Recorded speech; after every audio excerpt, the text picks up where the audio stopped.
오늘 말씀의 제목은 그가 말씀하시던 대로 살아나셨느니라, 이런 말씀의 제목입니다. 오늘은 우리 구주 예수님께서 사망 권세를 깨뜨리시고 부활 승리하신 부활주일입니다. 우리 구주 예수님께서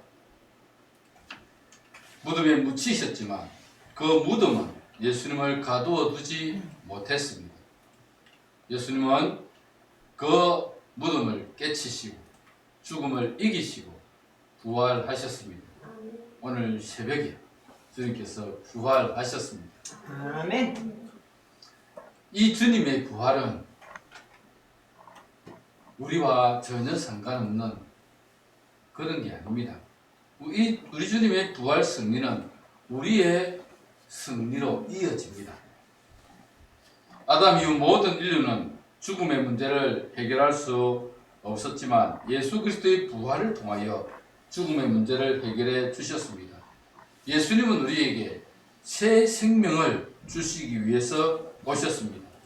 피조물인 인간이 창조주 하나님을 배반하고 불순종함으로 주어진 모든 죽음이 예수 그리스도의 십자가와 부활을 통하여 완전히 해결되었습니다. 성경은 우리에게 그 사실을 분명히 알려주고 있습니다. 로마서 5장 12절의 말씀에 보면 그러므로 한 사람으로 말미암아 죄가 세상에 들어오고 죄로 말미암아 사망이 들어왔나니 이와 같이 모든 사람이 죄를 지었으므로 사망이 모든 사람에게 일어났느니라. 한 사람 아담으로 말미암아 죄가 세상에 들어왔습니다. 그리고 사망이 왔고 그와 같이 모든 사람이 죄를 지었기 때문에 사망이 모든 사람에게 일어났습니다. 그런데 19절에 보시면 이렇게 말씀합니다. 한 사람이 순종하지 아니함으로 많은 사람이 죄인 된 것 같이 한 사람이 순종하심으로 많은 사람이 의인이 되리라. 한 사람 아담이 순종하지 아니함으로 우리 모두가 죄인으로 이 땅을 살아갑니다. 그런데 한 사람의 순종으로 말미암아서 그 죄의 사함을 받고 의인이 되는, 죄의 사함을 받고 죄 용서를 받고 의롭게 되는 은혜를 누리게 되었습니다. 아멘. 예수님은 인간이 지은 죄의 문제를 해결하기 위해 이 세상에 오셨습니다. 하나님의 말씀에 순종하여 인간의 몸을 입고 세상에 오셔서 인간들의 모든 죄를 지시고 십자가에 돌아가셨습니다.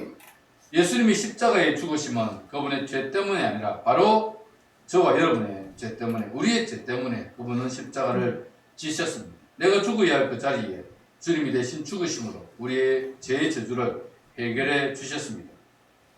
그리고 주님이 부활하여 부활의 첫 열매가 되심으로 우리에게 영원한 생명을 보장해 주셨습니다. 아멘. 기독교의 죽음은 세 가지로 나눌 수 있다고 말씀을 드렸습니다. 첫 번째는 무엇이죠? 육신적인 죽음, 육체적인 죽음입니다. 물리적인 죽음입니다. 첫사람 아담과 하와가 범죄한 이후 아담과 하와를 통해서 세상에 태어난 모든 인간은 육체적인 죽음을 피할 수가 없습니다. 두 번째 죽음은 뭐죠? 영적인 죽음. 영적인 죽음은 생명의 주인 되시는 하나님으로부터 버림을 받는 것입니다. 하나님과의 관계가 끊어지는 것입니다. 생명의 주인이신 하나님으로부터 버림받은 인간들은 어떤 삶을 삽니까? 로마서의 1장에 보면 하나님으로부터 버림을 받은 그들의 욕심대로 욕망대로 내버려 두니까 온갖 악한 일들을 다 행하고 살았습니다. 그러다가 그 죄 가운데 빠져서 죄정으로 살아가다가 멸망당하는 것이죠. 영적인 죽음은 하나님과의 관계가 끊어지는 것이며 하나님으로부터 버림을 받는 것입니다. 세 번째 죽음은 뭐죠? 영원한 죽음, 지옥 형벌입니다. 지옥 형벌입니다. 하나님을 떠난 인간은 죄의 종이 되어서 죄가 시키는 대로 살아가다가 결국은 영원한 지옥 형벌을 받게 됩니다.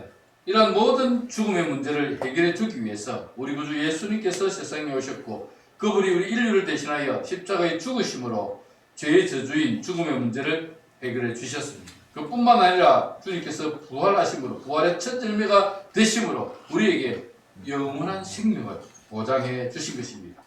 누구든지 예수 그리스도를 믿음으로 영접하면 그분의 생명이 우리 안에 있게 되고 하나님과의 관계가 다시 회복될 뿐만 아니라 사망에서 생명으로 옮겨져 영원한 생명을 누리게 되는 것입니다. 그러므로 예수 그리스도의 부활 승리는 우리 인간에게 축복이요 은혜입니다. 이 부활의 주일에 사망 권세를 이기시고 부활 승리하신 우리 구주 예수 그리스도의 은혜와 축복이 넘치시기를 축원합니다. 아멘. 예수님은 자신이 십자가에 죽으실 것과 다시 살아나실 것에 대해서 여러 차례 말씀하셨습니다. 오늘 본문에 보시면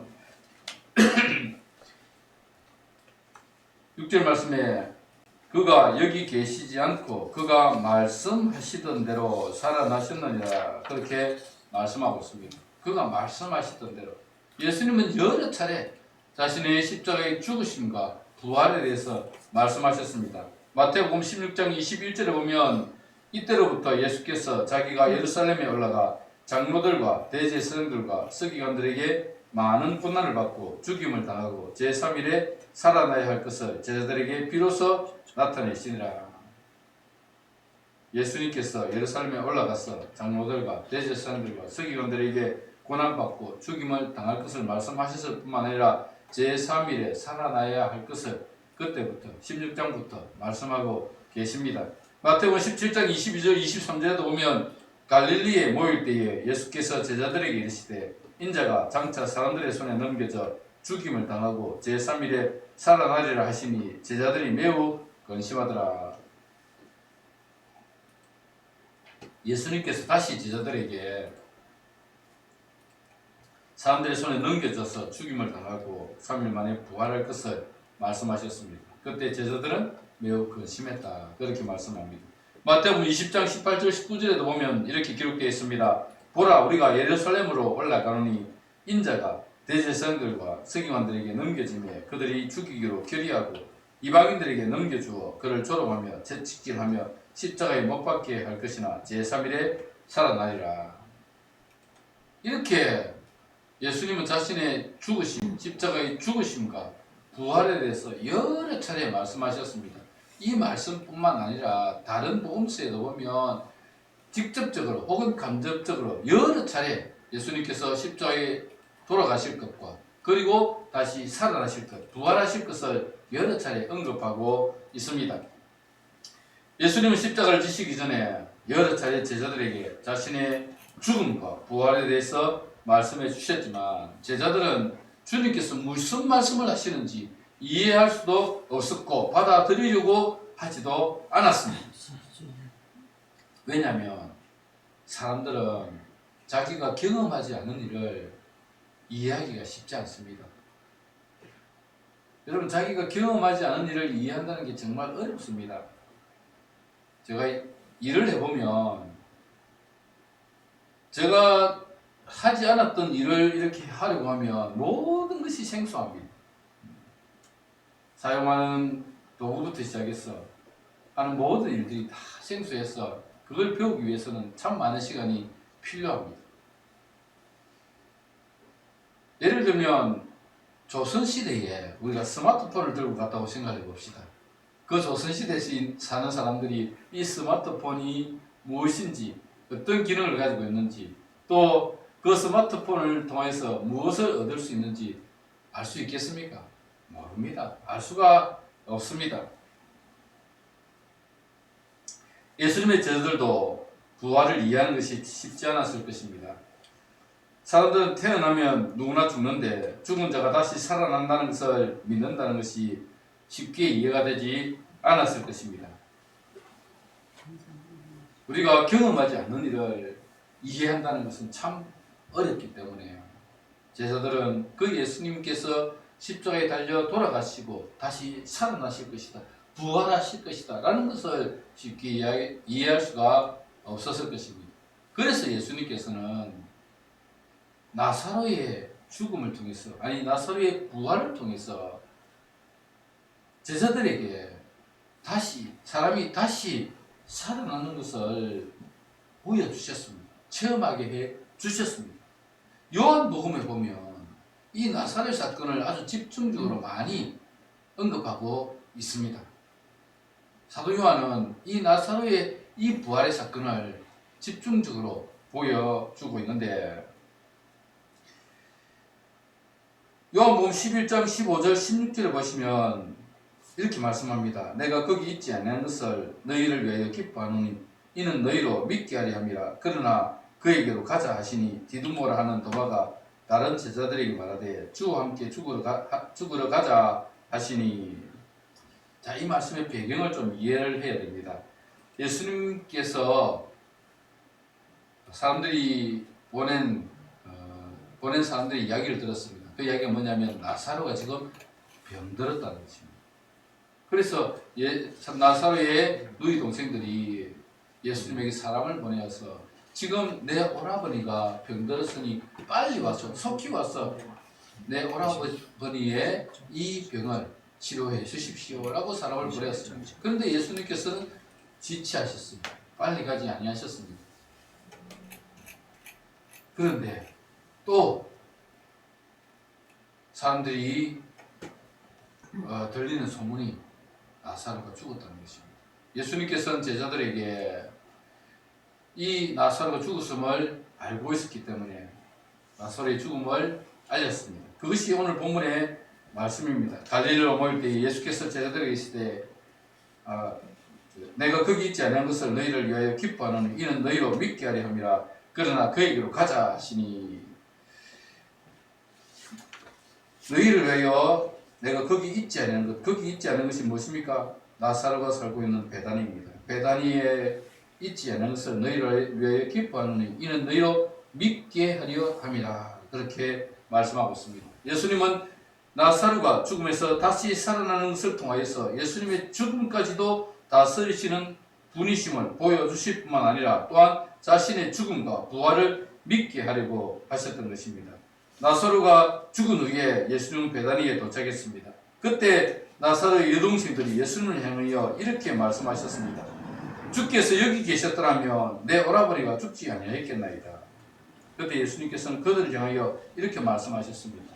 나는 부활이요 생명이니 나를 믿는 자는 죽어도 살겠고 무릇 살아서 나를 믿는 자는 영원히 죽지 아니하리니 이것을 내가 믿느냐. 예수님은 나사로가 묻혀있는 무덤에 가셔서 사람들에게 무덤 문을 막아두었던 그 돌을 옮겨 놓으라고 말씀하셨습니다. 그리고는 큰 소리로 부르셨습니다. 나사로야 나오라. 그때 죽었던 나사로가 수족을 배로 동인 채로 나왔습니다. 예수님은 제자들에게 부활의 실체를 보여주셨습니다. 한 번도 경험하지 않은 것을 이해할 수 없었기 때문에 예수님께서는 미리 제자들에게 부활을 보여주시면서 자신의 부활을 깨닫도록 하셨습니다. 그러나 제자들은 나사로가 다시 살아난 것은 예수님이 계셨기 때문에 나사로를 다시 살리신 것이고 이제 예수님은 십자가에 달려 돌아가셨고 무덤에 묻히는 것을 보았는데 예수님이 다시 살아난다. 그것은 이해할 수도 없었고 믿을 수도 없었습니다. 그런데 참으로 아이러니한 것은 유대 종교 지도자들은 예수님 말씀을 마음에 담아 두었다는 것입니다. 오늘 본문 4절에 보면 지키던 자들이라고 하면서 지키는 자들이 나오는데 이 지키는 자들은 대제사장들이 예수님의 무덤을 지키라고 보낸 자들입니다. 대제사장들은 평소에 예수님께서 하신 말씀을 기억하셨습니다.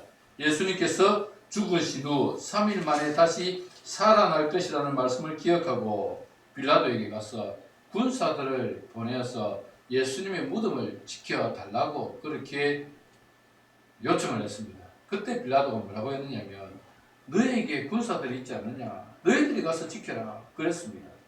그래서 이 대제사장들은 자기의 하속들을 보내서 예수님의 무덤을 지켰습니다. 밤새도록 지켰습니다. 토요일날 아무 일도 일어나지 않았습니다. 그리고 부활의 새벽에, 이 주일 새벽에 놀라운 일이 일어납니다. 지진이 일어납니다. 그리고 막아두었던 그 돌이 굴러가게 됩니다. 마태복음 27장 63절 64절에 보시면 주여 저 속이던 자가 살아있을 때 말하되 내가 사흘 후에 다시 살아나리라 한 것을 우리가 기억하노니 그러므로 명령하여 그 무덤을 사흘까지 굳게 지키게 하소서라고 그렇게 부탁을 했습니다. 그런데 빌라도는 너희에게 군사들이 있으니 너희가 지키라 그렇게 말씀했고 그 하석들이 그 예수님의 무덤을 지켰지만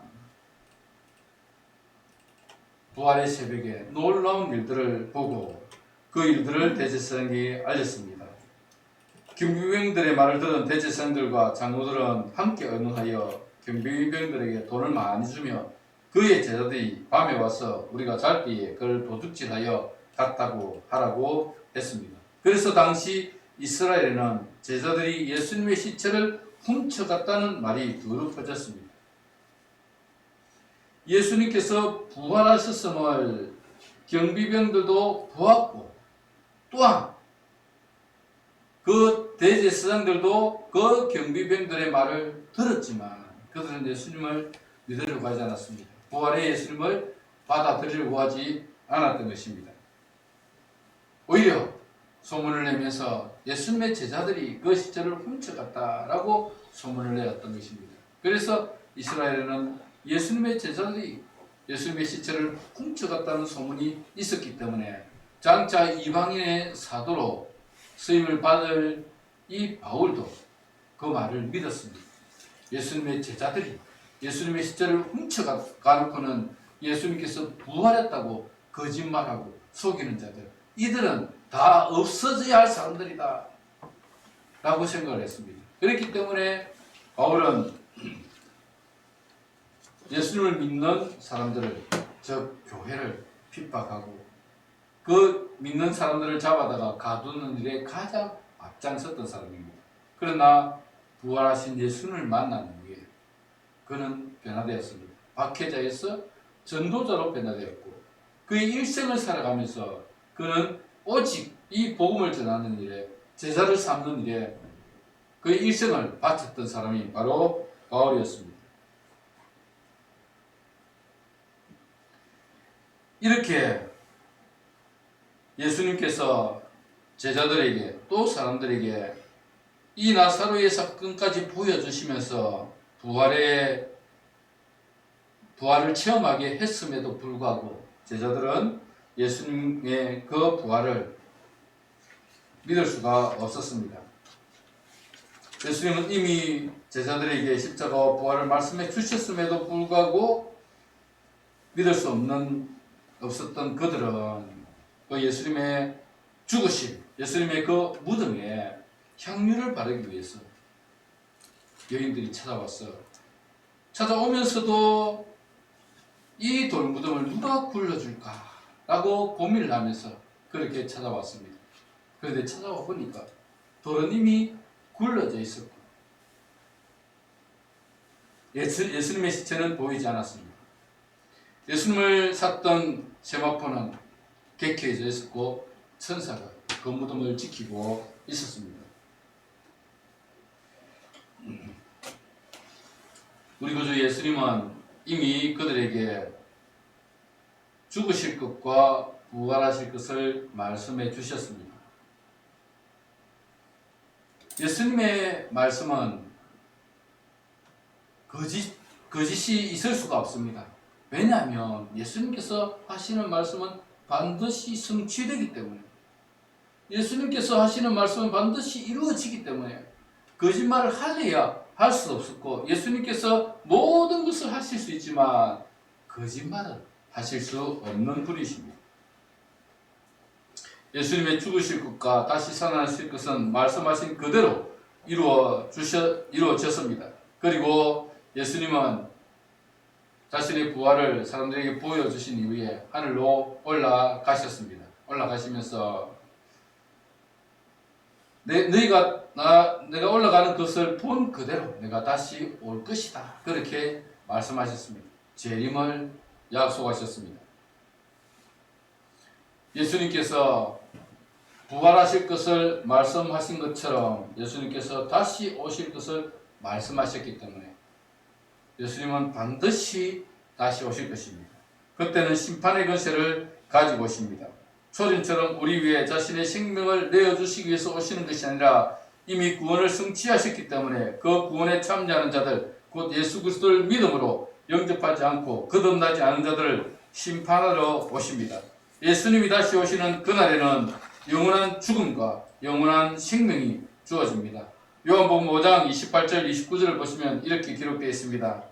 이를 놀랍게 여기지 말라. 무덤 속에 있는 자가 다 그의 음성을 들을 때가 오나니 선한 일을 행한 자는 생명의 부활로 악한 일을 행한 자는 심판의 부활로 나오리라. 그렇습니다. 우리 구주 예수님께서 다시 오시는 그날에는 영원한 생명인 천국 입성과 영원한 죽음인 지옥 형벌이 기다리고 있습니다. 우리 구주 예수님께서 말씀하신 그대로 이루어질 것을 믿고 예수님을 영접하고 그분의 말씀에 순종하며 하나님의 자녀로 부끄럽지 않게 살아가는 자에게는 천국에서 영생복락을 누리며 살아가게 될 것이지만 예수님을 영접하지 않고 말씀에 순종하지 않고 거듭나지 않은 자들은 영원한 지옥 형벌을 피할 수가 없는 것입니다. 우리 구주 예수님은 그의 말씀하시는 대로 다시 살아나셨습니다. 그리고 무덤을 찾아온 여인들에게 천사들이 이렇게 말씀합니다. 오늘 본문 7절입니다. 또 빨리 가서 그의 제자들에게 이르되 그가 죽은 자 가운데서 살아나셨고 너희보다 먼저 갈릴리로 가시나니 거기서 너희가 배우리라 하라. 보라 내가 너희에게 일렀느니라 하거늘. 천사들은 마리아와 다른 여인들에게 예수님의 부활 소식을 알리도록 사명을 주셨습니다. 빨리 가서 제자들에게 전하여라. 내가 다시 살아났고 너희보다 먼저 갈릴리로 갈 것이니까 거기서 너희가 나를 만나게 될 것이다. 사랑하는 여러분, 우리가 예수님의 부활을 깨닫게 되었다면 우리는 그 사실을 알려주어야 합니다. 부활이 어디 있느냐고, 사람이 죽으면 어떻게 다시 살아나느냐고 말을 하는 사람들에게 예수님의 부활을 전거해야 합니다. 그들은 한 번도 부활을 경험하지 못했기 때문에 부활을 믿을 수가 없을 것입니다. 물론 우리도 부활을 경험하지 못했습니다. 우리 중에 예수님을 본 사람은 아무도 없습니다.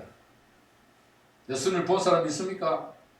아무도 없습니다. 그러나 우리는 부활하신 예수님을 믿음으로 영접한 사람들입니다. 그리고 그분이 우리 안에 살아계셔서 우리에게 새 생명을 허락하셨습니다. 예수 그리스도의 영이 우리 안에서 우리를 진리 가운데로 인도하십니다. 전에는 죄의 종으로 살았지만 지금은 말씀에 순종하는 하나님의 자녀로 살아가고 있습니다. 얼마나 놀라운 일입니까? 부활하신 예수님의 능력으로 우리가 구원받아 하나님의 자녀로 살아가고 있습니다. 그리고 그 주님께서 우리가 살아가는 동안에 항상 함께 하셔서 우리에게 놀라운 은혜를 베풀어 주십니다. 힘들고 지칠 때 그분은 우리를 위로해 주셨고 세상 일로 낙심하며 좌절할 때 새 힘을 주셨습니다. 무엇보다 우리의 필요를 잘 아시는 주님께서 우리가 간구하는 기도를 들으시고 우리 인생의 문제를 해결해 주셨습니다. 이보다 더 확실한 부활의 증거가 어디 있겠습니까? 세상 사람들은 아직도 예수님이 무덤에 계시다고 생각합니다. 그런 사람들에게 예수님의 부활을 알려주어야 합니다. 예수님은 우리 위해 십자가에 죽으셨지만 그분은 다시 살아나셨다는 사실을 알려주어야 합니다. 예수님은 사망 권세를 깨뜨리시고 부활 승리하셨습니다. 우리보다 먼저 갈릴리로 가셔서 우리를 기다리고 계실 것입니다. 그곳에서 우리는 부활하신 예수님을 만나게 될 것입니다. 세상살이에 지치고 힘들어하는 사람들에게 부활 승리하신 예수 그리스도를 소개해 주어서 그분들도 살아갈 이유와 소망을 갖게 해 주어야 합니다. 천사의 말을 들은 여인들은 예수님의 부활의 소식을 전하기 위해서 빨리 달려갔습니다. 그때 예수님은 그 여인들을 만나 주셨습니다. 오늘 본문 9절에서 10절 말씀을 보십시오.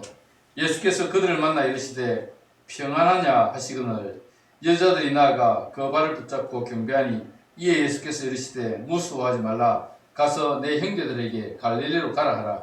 거기서 나를 보리라 하시니라. 사랑하는 여러분들이 부활의 증인이 되어 달려갈 때에 주님은 여러분을 만나 주실 것입니다. 여러분이 부활의 증인으로 살아가려고 노력한다면 우리 주님께서는 여러분을 그냥 내버려 두시지 않는다는 말입니다. 주님은 반드시 여러분을 만나 주시고 여러분의 문제를 해결해 주시고 여러분이 살아가는 동안 필요한 은혜를 베풀어 주실 것입니다. 아멘. 물론 부활의 소식을 들은 사람들도 이 기쁜 소식을 통하여 그들의 삶이 변할 것이고 주님이 주시는 기쁨을 누리게 될 것입니다. 우리 구주 예수님은 부활하신 후 40일 동안 세상에 더 계시다가 자신의 부활을 많은 사람들에게 보여주셨습니다. 그리고 마지막으로 우리에게 부탁하셨습니다. 마태복음 18장 18절에서 20절에 보시면 이렇게 기록되어 있습니다. 예수께서 나와 말씀하여 이르시되 하늘과 땅의 모든 권세를 내게 주셨으니 그러므로 너희는 가서 모든 민족을 제자로 삼아 아버지와 아들과 성령의 이름으로 세례를 베풀고 내가 너희에게 분부한 모든 것을 가르쳐 지키게 하라. 볼지어다 내가 세상 끝날까지 너희와 항상 함께 있으리라 하시니라. 아멘. 하나님은 하늘과 땅의 모든 권세를 예수님에게 주셨습니다. 내게 주셨다는 것은 예수님이 하나님으로부터 하늘과 땅의 모든 권세를 받으셨다는 말씀입니다. 그 예수님께서 세상 끝날까지 우리와 함께 하시겠다. 그렇게 말씀하고 계십니다. 주님의 제자된 우리는 주님의 명령대로 그분의 명령대로 모든 민족을 제자로 삼아 아버지와 아들과 성령의 이름으로 세례를 베풀고 그들에게 이 주님의 말씀을 가르쳐서 제자로 삼는 일에 힘을 다해야 할 것입니다. 우리 주님께서는 우리에게 이 대사명을 맡기시고 하늘로 올라가셨습니다. 주님의 사명을 받은 우리가 부활의 증인으로서 많은 사람들에게 아직도 예수 그리스도의 부활을 알지 못하는 사람들에게 새 생명의 기쁨을 누리지 못하는 사람들에게 이 부활의 증인이 되어 부활을 증거하고 그들에게 이 주님의 부활의 소식을 알려주어 그들도 참 생명, 참 구원, 참 소망을 갖고 살아가도록 만들어야 할 것입니다. 오늘 우리는 부활의 아침을 맞이했습니다. 우리 주님께서 오늘 부활하셨고 사망 권세를 이기시고 승리하셨습니다. 이 부활의 영광이, 이 부활의 축복이 저와 여러분 가운데 충만했으면 좋겠습니다. 아멘. 그래서 주님이 우리 위해서 다시 살아나셨고 부활하셨음을 증거하여 많은 사람들이 이 예수 그리스도 안에 새 생명이 있고 그 주님께서 주시는 부활의 그 기쁨을 누리며 살아갔으면 좋겠습니다. 저와 여러분이 부활의 증인이 되어 이 땅의 많은 사람들에게 주님의 생명을 우리에게 영원한 생명이 있음을 증거하여 그들이 예수 그리스도를 통하여 다시 이 주님이 주시는 새 생명을 누리며 살아갈 수 있도록 여러분이 부활의 증인으로 살아가시기를 주님의 이름으로 축복합니다. 아멘. 말씀을 기억하면서 함께 기도하도록 하겠습니다. 기도할 때 하나님 아버지 우리가 이 땅을 살아가는 동안